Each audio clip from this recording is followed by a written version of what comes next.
evening and welcome to the Ombudsman's program. My name is Diane Welborn. I am the Ombudsman for Dayton and Montgomery County, and I'm also going to be your host for this evening's program. And tonight we've chosen to bring to you a program that we're calling Behind the Scenes at the Ombudsman's Office. So we're going to talk more about our work and how we came to be in this lovely community. I am joined tonight by Assistant Ombudsman Kimberly Conner. Thank you, Kimberly, for coming on the program this evening. So we are live and we are able to answer your questions. If you want to call in, the DATV wonderful staff will be taking your questions and they will be delivering them to us in the chat. But tonight we are going to cover everything you ever wanted to know about what happens behind the scenes at the Ombudsman's Office, how we do our work, and how we get our complaints resolved. So without taking any more time on that introduction, I am going to begin by sharing a screen. And I find that the host has disabled participant screen sharing. So I'll ask for that to be enabled and send me a message, and then I can bring that back up for us. But not a problem. The Ombudsman Office, we exist in order to investigate complaints about government agencies and long-term care problems. And if you think with me for a second, or a moment, I should say, is that government touches our lives in so many ways. I'm going to start the screen sharing now that our folks at DATV have helped us with, so we're going to move forward with that. Government touches our lives in more ways than I think we can actually count. If we were going to enumerate them all, I think that we could spend the rest of the hour talking about that. We all have to deal with the Social Security Administration. It's something that from birth until death, we are dealing with in one form or another. All of those of us who love to drive our cars, we have to get a driver's license, which of course is a very coveted thing when you're 16 years old. And then we have to maintain that driver's license by completing the procedures required by the Bureau. We have a lot of our neighbors that use public benefits programs. And then many of us, most of us probably know a neighbor, have a neighbor that is receiving assistance to stay in their homes. And many of us also have elderly parents who are receiving assistance in their homes or in fact are living in a long-term care facility. So I'd just like to offer Kim the opportunity to add in if there are any more circumstances that you would like to list here or share with our viewers. Well, I think another one on here would be our Dayton and county schools.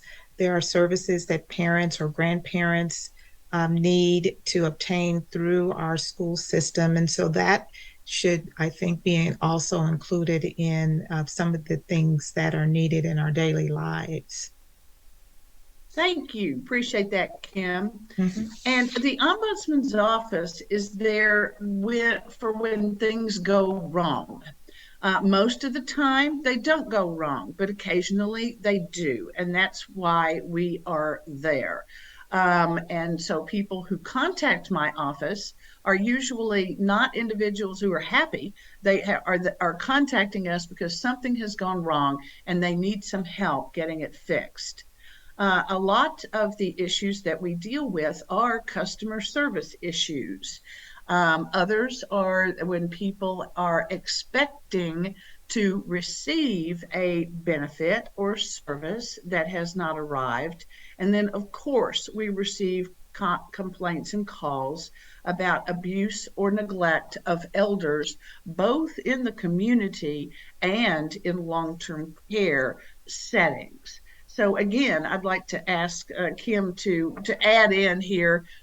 This is not a complete list, and I'm sure you have some of your top 5 that you'd like to highlight for us. Well, some of the things in addition to this is when we talk about, customer service issues, many times we get calls of complaints where they're calling a government agency and they're having long wait times and they just have a simple question that they might want to get answered, or they're calling our office because they've received some misinformation or information isn't correct and they're trying to get corrected information. Those are the kinds of things that happen with our citizens and reasons for them contacting our office. Yes, thank you. I would also like to give a little bit of history about our office, and I'll go through this rather quickly. If anyone has any follow-up questions, please feel free to call into DATV or to call our office during normal office hours. But ombudsman is sometimes a difficult word for people to pronounce or to say because it's not a common word. Ombudsman is a Swedish word and it means a representative of the people. The very first ombudsman, I just messed that up. The very first ombudsman was August Lars Mannerheim, who came to his office through appointment by the Parliament of Sweden in 1809. And this is an etching of the very first ombudsman. So there he is in all of his regalia. The principles of the public ombudsman, sector ombudsman, are that we are appointed by a legislative body to investigate complaints about government agencies. We are there to protect citizens against the excesses of bureaucracy, because if citizens do not like the way their local government anyway, or even state and federal is going, they can vote for their elected officials, but they cannot vote out the bureaucracy. We're also there to make sure that citizens have a resource to feel that their rights are guaranteed vis-a-vis government. And we operate as an informal address for citizens. People do not have to fill out a lengthy complaint form to come to us. They do not even have to write us. We can take a complaint over the phone, over email, or a letter if people choose to write it. Even emails nowadays, which of course are much more popular. And even finally, texts, although we usually have to go get a lot more information if somebody texts us a complaint. Two of the factors or principles that are really important for any ombudsman's office are the two of independence and impartiality. We must be independent from the government entity that we are investigating, or independent from the facility that we are investigating when it applies to long-term care. We also have to be an impartial organization.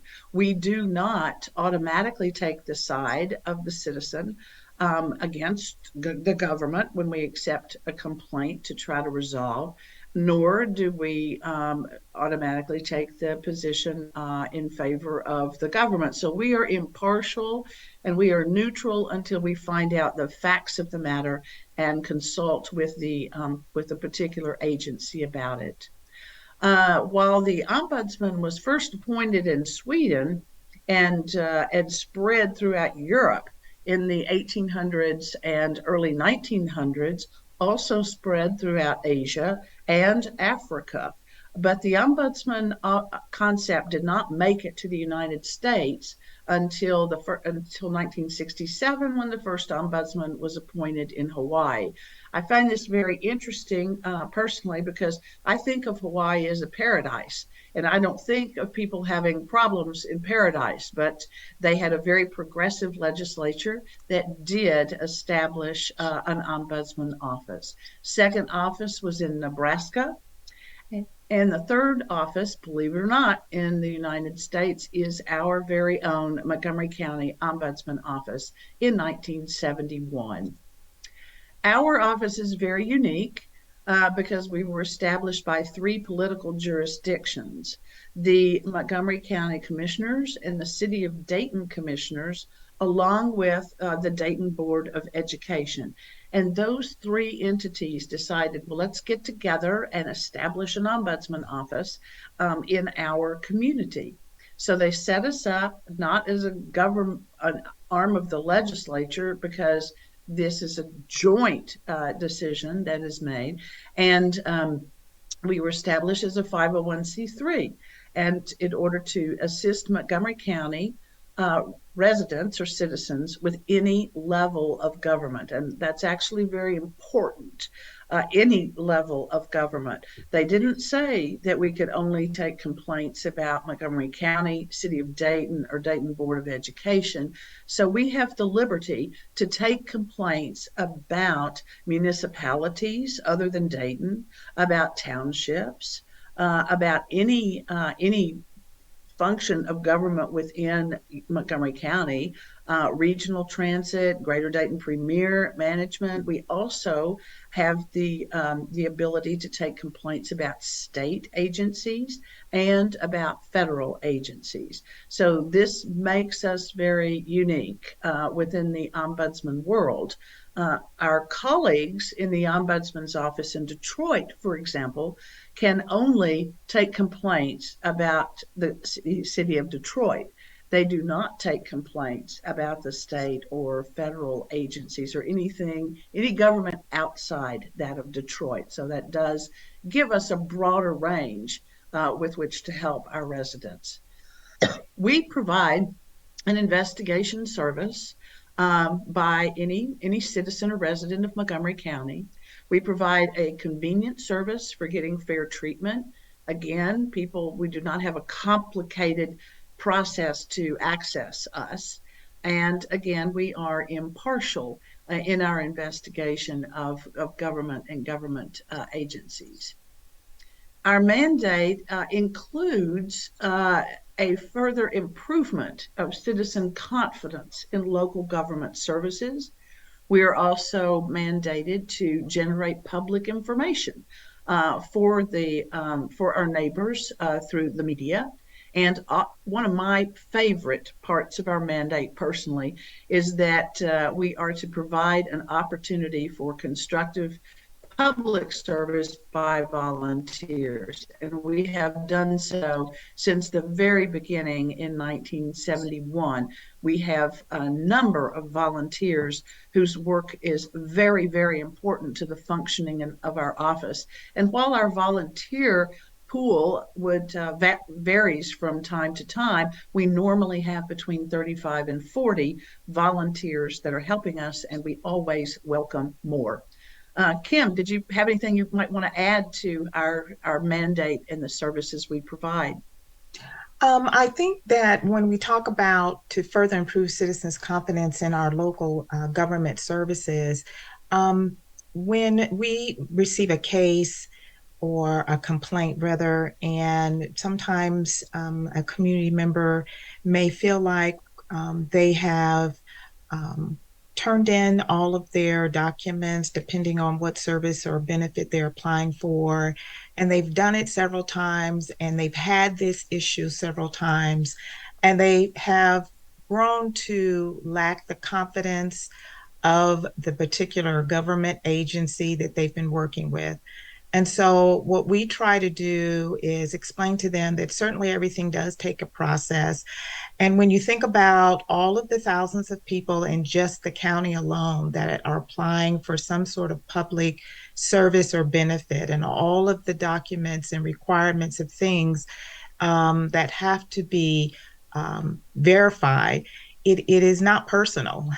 We want to make them feel confident that the government is not out to get them, that it is a process. And sometimes things that they turn in, they may discover that they have to ask for some additional information. So even though they might have turned the document of verification in three times or 10 times, and they don't understand why they can't get an answer or get approved, there may be some additional things that are needed, and they're looking and fine tuning and looking at documents very closely. So I think in that regard, we want to try to build the citizens' confidence is that the government is there to serve you, and we're there to help bridge those gaps that sometimes occur.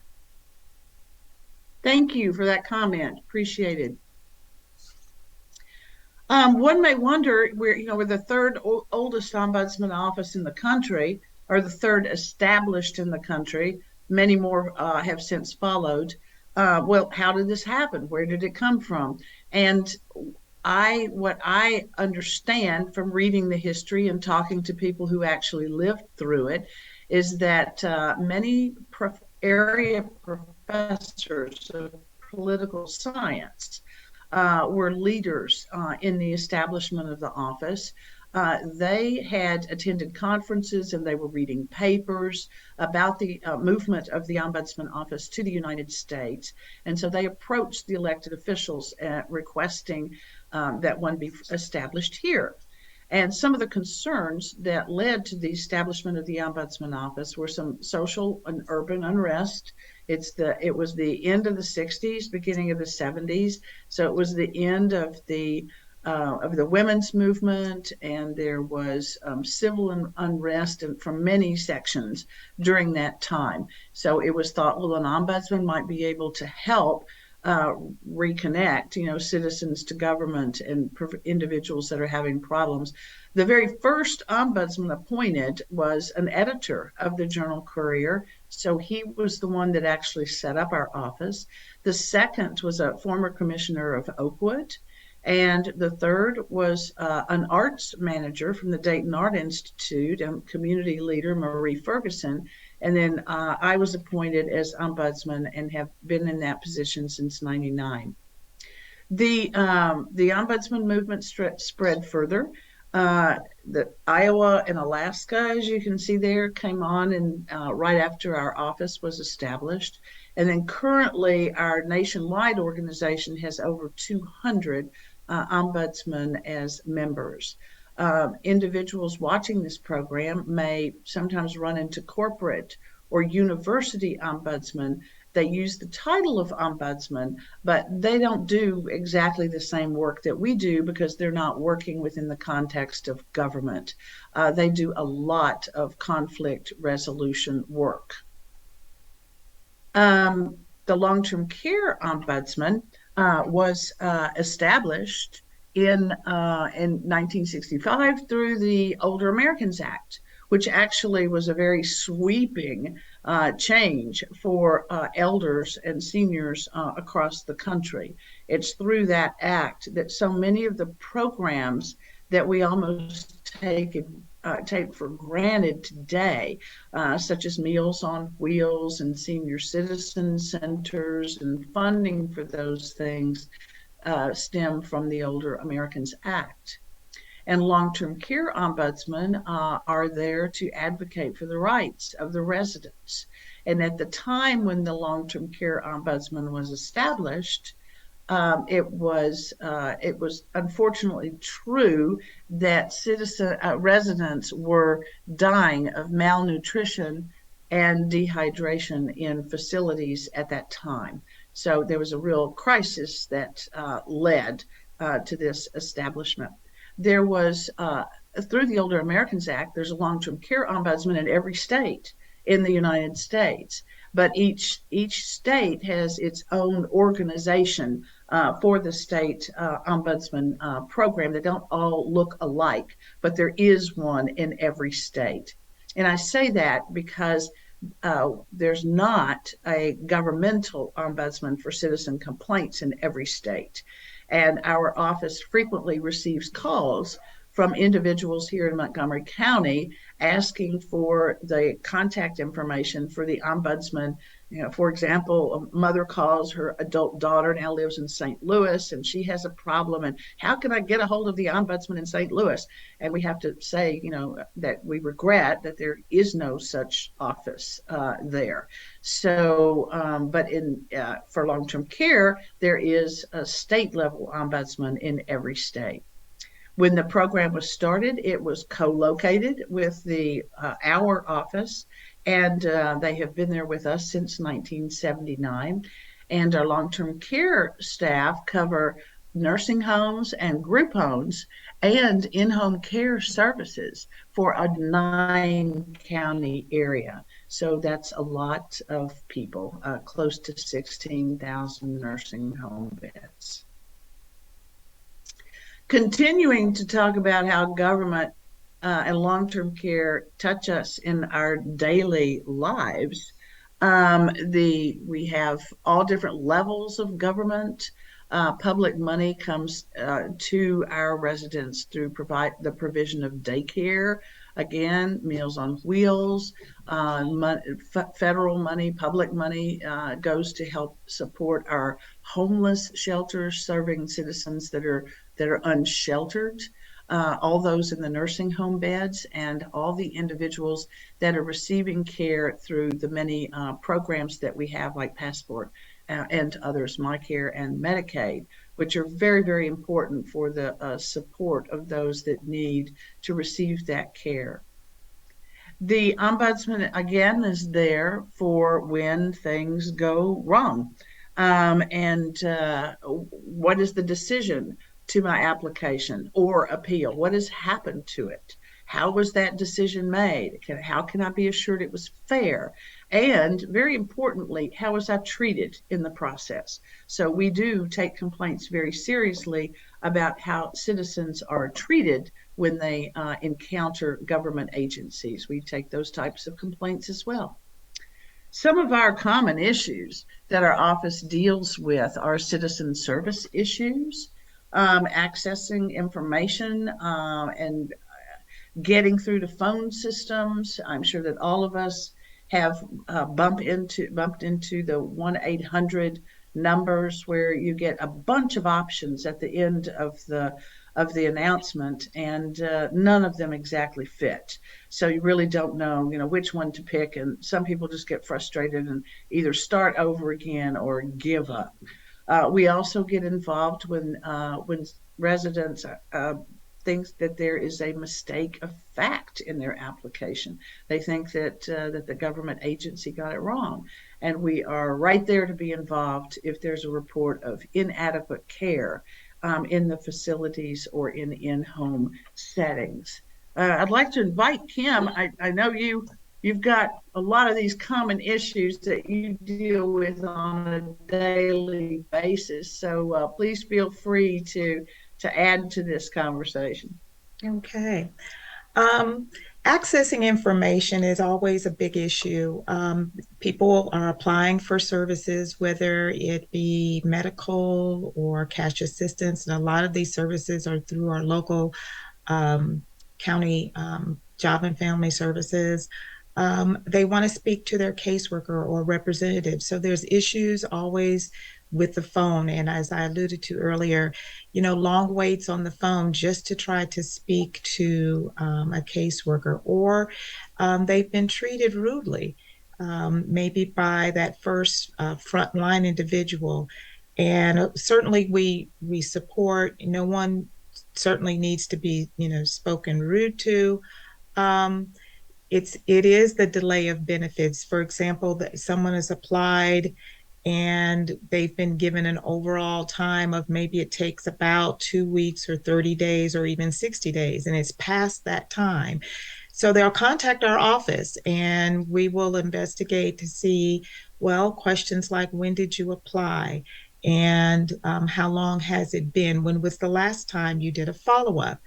Oftentimes when we talk about miscalculations or mistakes about the facts of someone applying for services, for example, if someone is applying to recertify for public housing and there may be a miscalculation in maybe their income or what is the federal poverty guideline levels.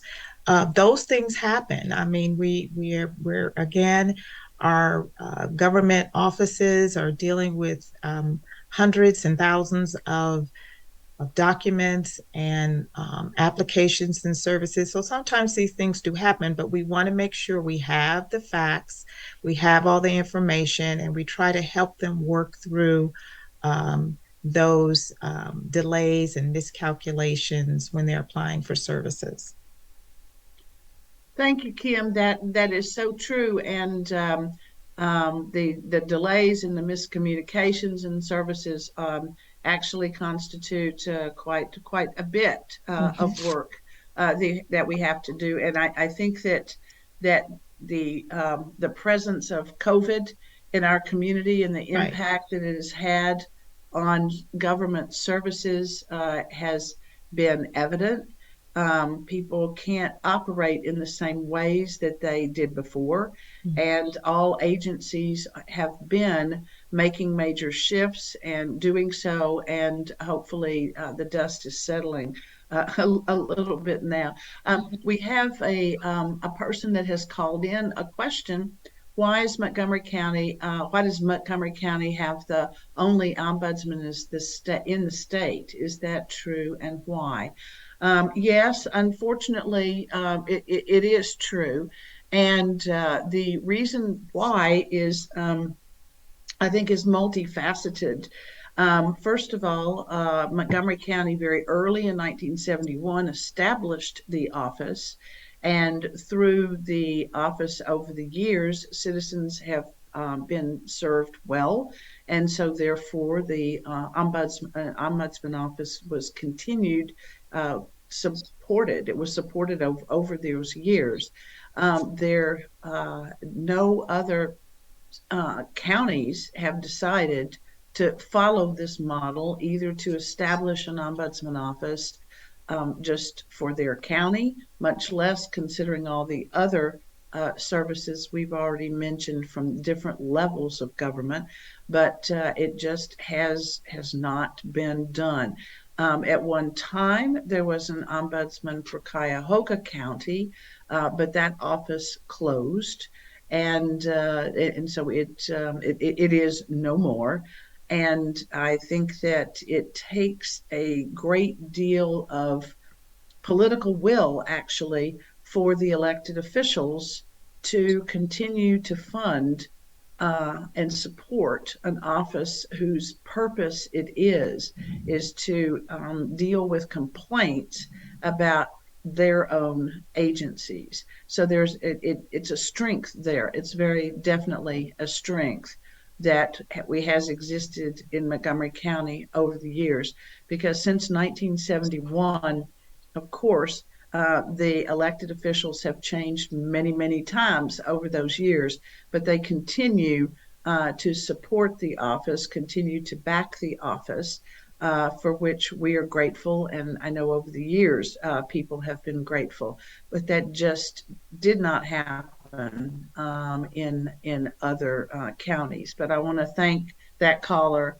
for that question, because it's one I probably can't answer perfectly, but the other county administrators and commissioners just did not take this step that was taken in Montgomery County. In many ways, Montgomery County is a very innovative community, and I think there is pride in our community about that. And this is just, I think, it's one additional way in which we can thank them for being very innovative and maintaining that support.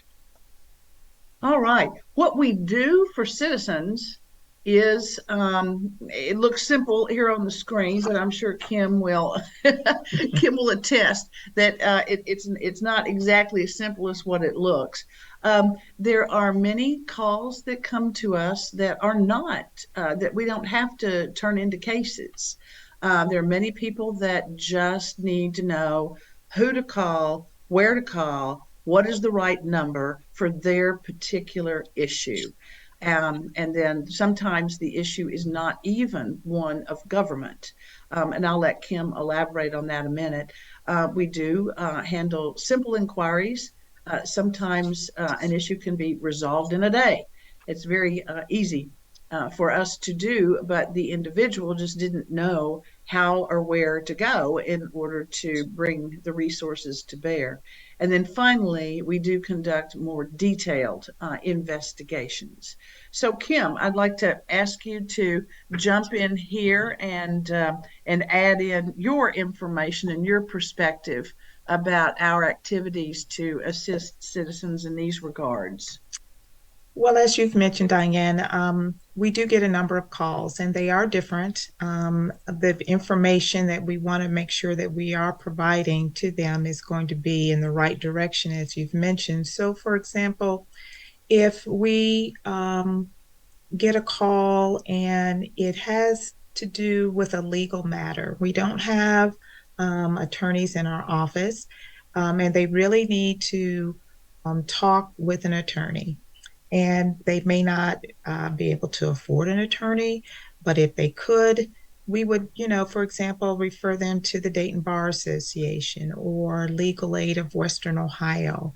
Or there could be a person who would call a senior and they have some issues that are a little more in depth that it could deal with Medicare, it could deal with Medicaid, but it's a little more in depth. So we might refer them to a organization called Pro Seniors, which deals with residents in Montgomery County that are of age 60 or older, and they have a little more legal issues that they need to talk to an attorney to address for them.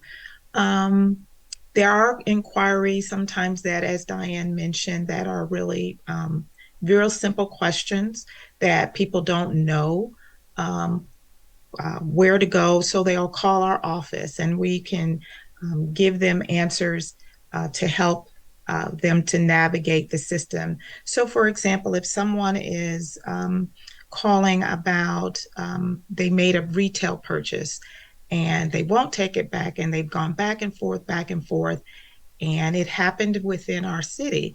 That's not necessarily something that our office would do because there's no government oversight for someone who's making a retail purchase of some kind. That would be a simple inquiry that we would refer them to, maybe to the Attorney General's office if necessary. So there are cases that we do get, or calls that we do get, that we can get the information for them, make the appropriate referrals for them, and then as calls come in, they can get detailed. And when they get detailed, then that may constitute us opening a case. Yes, thank you. Thank you very much. I think it's a very important function and always has been of our office to try to get callers to the right destination.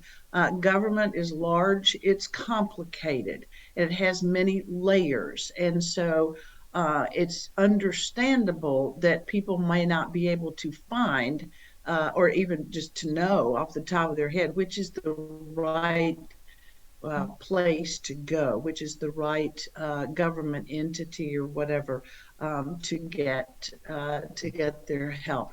We open approximately 500 cases a year. That number doesn't vary dramatically from year to year, but yet we do thousands of information and referrals. And we always invite those callers, if we make a referral or give them the phone number, if they don't get what they need, that they don't get it solved, they are welcome to return to us and to report that, and we will help them take a second look at what is happening with their matter. So information and referral. A lot of these, as I mentioned, are because they're there's no government really that's involved in the complaint that the person has. A lot of these, as Kim mentioned, can be consumer complaints. We do have consumer laws in our country, obviously, but it doesn't cover everything. Also, we have a large Department of Labor, and there are a lot of laws that do cover employment, but it doesn't cover every circumstance. And then, as Kim also mentioned, the legal referrals. So we are very proud of our ability to know when a person really needs an attorney Mhm. and when they can get their problems resolved either on their own or with the assistance of our office. We also, as I mentioned, there are not any other ombudsman around us in other communities or not in every city across the country. So we do get a lot of calls from people that do not live in Montgomery County, who want to know how can they get help with an ombudsman, or will we extend our jurisdiction to help them? So, or at least they're hoping we will. So we do try to do our best to refer them. If there's no ombudsman, then what else can we offer them to do? And then finally, many times the citizen just does not understand the policies that government may have, that they have come into conflict with. I would just like to highlight one example that happened very recently in our office. A man contacted us and believed very firmly that his vehicle had been illegally towed, and was very upset about it and felt like his rights had been violated. His property had been removed. His property had been removed. I'll say that again. The property had been removed from him without any notification or any cause. But after we investigated the policies, the municipality where he was parked, um, if one parks there longer than 48 hours, then they are in fact subject to tow. So he didn't like our answer, but he did understand that in fact his rights had not been violated because we were able to share that policy with him. So that's just another example of the type of clarification that we can bring, where we didn't need to open a case. We did need to do some research on that, but the government was not at fault, and he was very angry. And we tried to help, you know, connect him back by letting him know that no, the government did not, mistreat him or treat him any differently than anyone else would have been treated. So, Diane, I might have another one when it comes to clarification of policies, if I may. please. I had a case or current case where, and this does involve the government, it does involve our U.S. Postal Service. And one of the things that we've learned is that even though you have a carrier that brings your mail to your home, or maybe you can leave it out and they pick it up, one of their policies that I recently found out is that if the place appears to be abandoned, or if mail is piling up, and you would think, well, that's kind of obvious. But in a circumstance like this, what I've learned is that when a place appears to be abandoned and mail is being delivered, what the courier will do is take the mail back to the post office. They'll hold on to that for at least a couple of weeks. And if there's no one that will claim the mail, then they have a next step that they do with that. So when this particular citizen was complaining because they lived in the area for many, many years and they've never had a problem. And of course, again, it was a rude post carrier.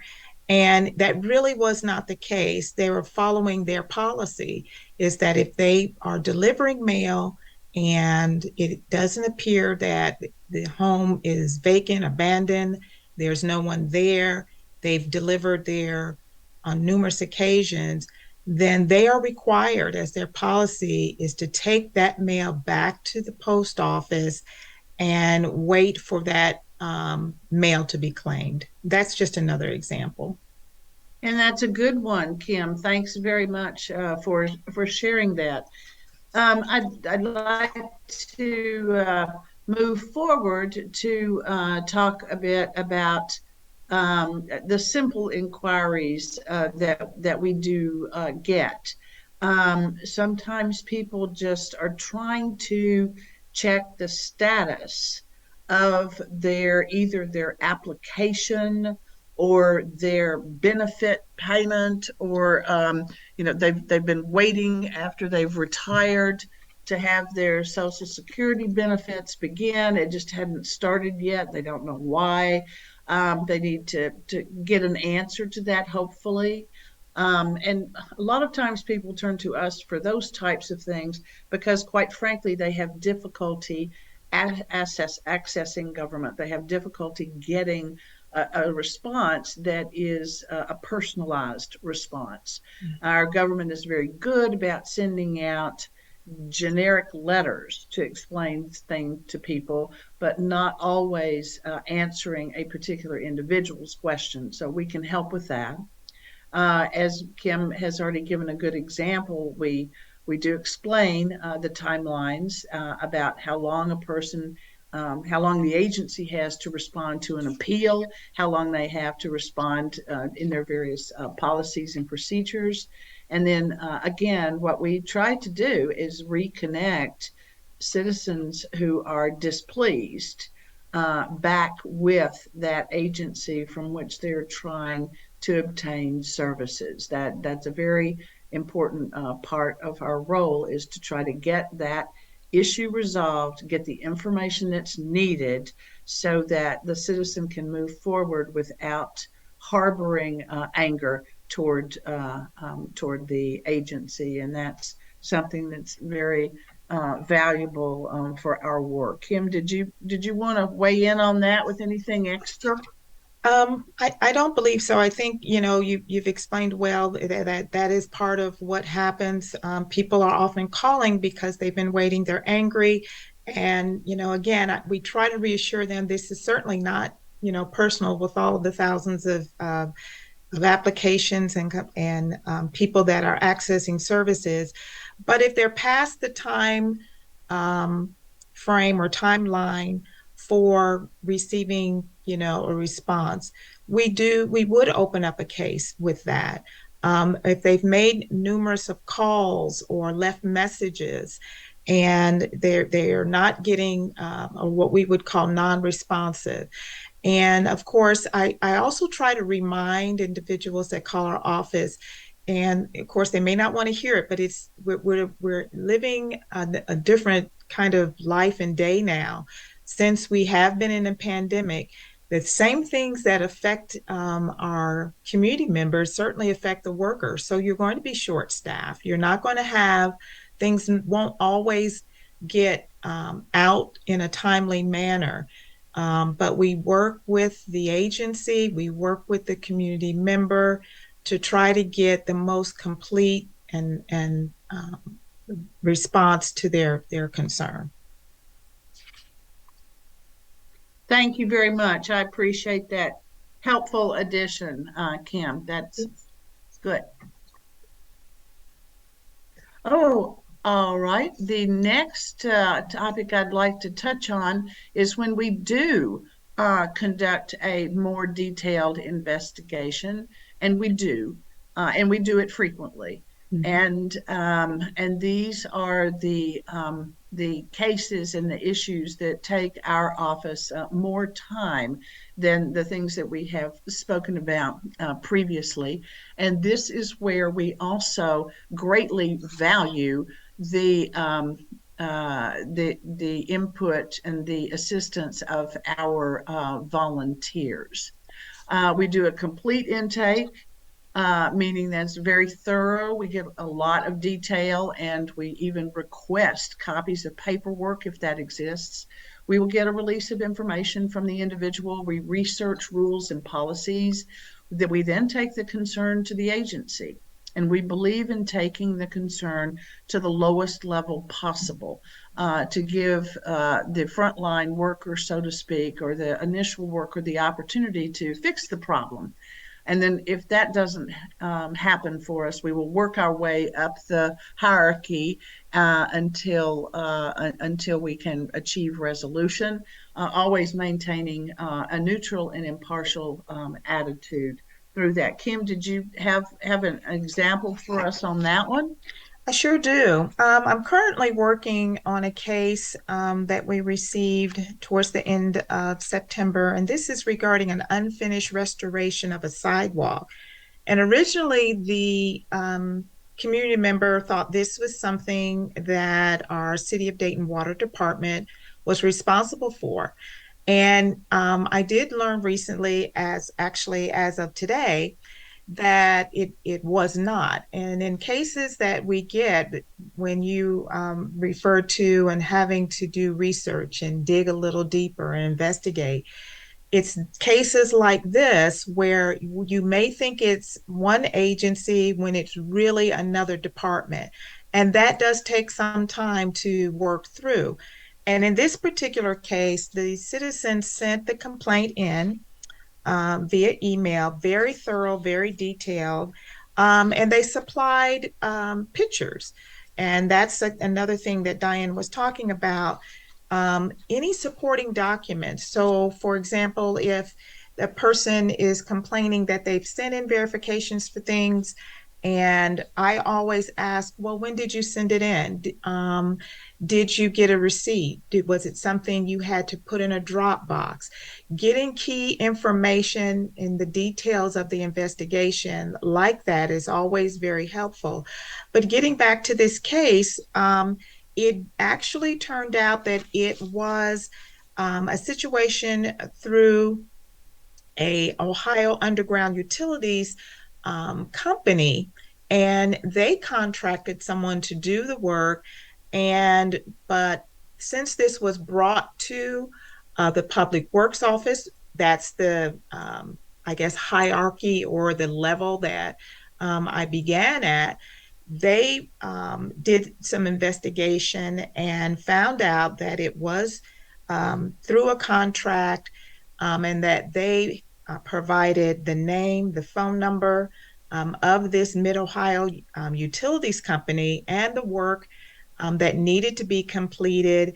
And so that is something that I'm waiting to get updates back on to see when will the repairs be made to this sidewalk. It's a property that a citizen is wanting to sell their home, and this has been this way for close to a year. And so they think that they were forgotten about, and so they called our office. And certainly this is something that we would investigate. Now, go ahead. Oh, I was just going to thank you. Thank you very much. I appreciate that. That's a good example when nobody knows who's going to respond and when they're going to respond and what's going to happen, and they're not being communicated with. That's a classic ombudsman type of case. So thank you very much for that. I need to move pretty quickly through our long-term care complaint handling. So I just want to announce that before I go. We always go to the facility. We're always going to meet the residents. We're going to talk to other residents. Our volunteers that visit nursing homes do a lot of observation in the environment. Does the place look clean? Does it smell clean?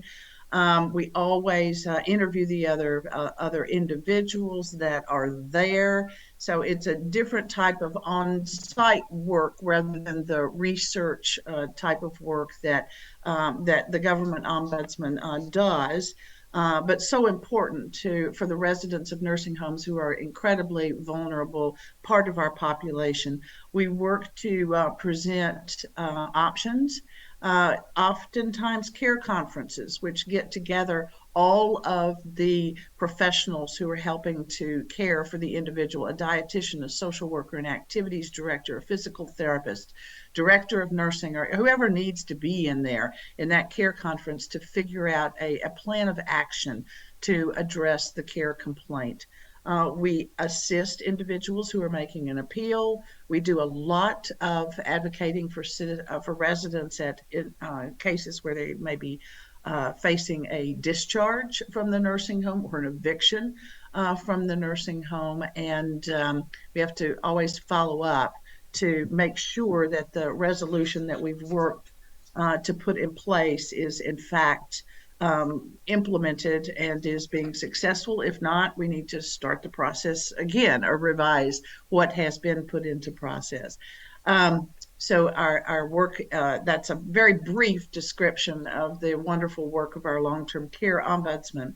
I also didn't want to end the program without letting people know about all of the outreach work that we attempt to do. We have a column every week in the Dayton Daily News. We write a weekly update to a large number of email recipients. Where I do this wonderful TV program with the support and help from Dayton Access TV staff and volunteers.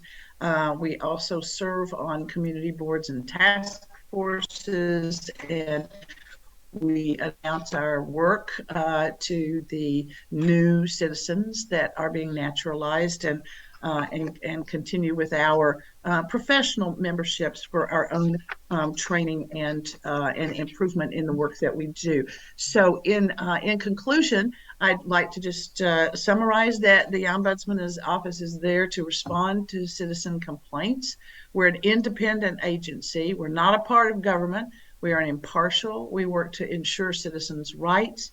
We work to advocate for resolutions of the problems. And I like to use a phrase that was actually coined by my predecessor, that the Ombudsman Office is a gift to the residents of Montgomery County from their elected officials to provide a free and easily accessible resource for them to achieve resolution to their problems so they can move forward with what they need to do in their lives. Kim, I would like to invite you to summarize any conclusions or make any comments that I didn't ask you to already that you think we shouldn't leave the program without. So take it away. Well, the only thing that I would conclude with is that if you are a resident of Montgomery County, and certainly tell your family, your friends, if you have issues or problems or concerns, you can bring them to the Ombudsman's office, understanding that, again, our county is very large, and many times you can call places and you'll get press 1, press 2. But the reality is, you call the Ombudsman's office, you will talk to a human being, and we try to call you the very same day. We are impartial, as Diane has mentioned. We do care. And I'm delighted to work with our community members, and I appreciate the opportunity to share just a snippet of what we do behind the scenes. And thank you very much, Diane, for having me on. Thank you, Kim, for your participation in tonight's program. And I do want to be sure to leave our telephone number, 937-223-4613. During the day, it's answered, and after hours and evenings, there is a machine. But we welcome our callers. We welcome emails. We welcome letters. And we look forward to continuing to assist our neighbors with any kind of issues that they may have, or get them to the proper agency which can help them with that. So I want to thank the viewers this evening for taking part in our program, and thank the callers, and we wish everyone a good evening. Thank you. Good night.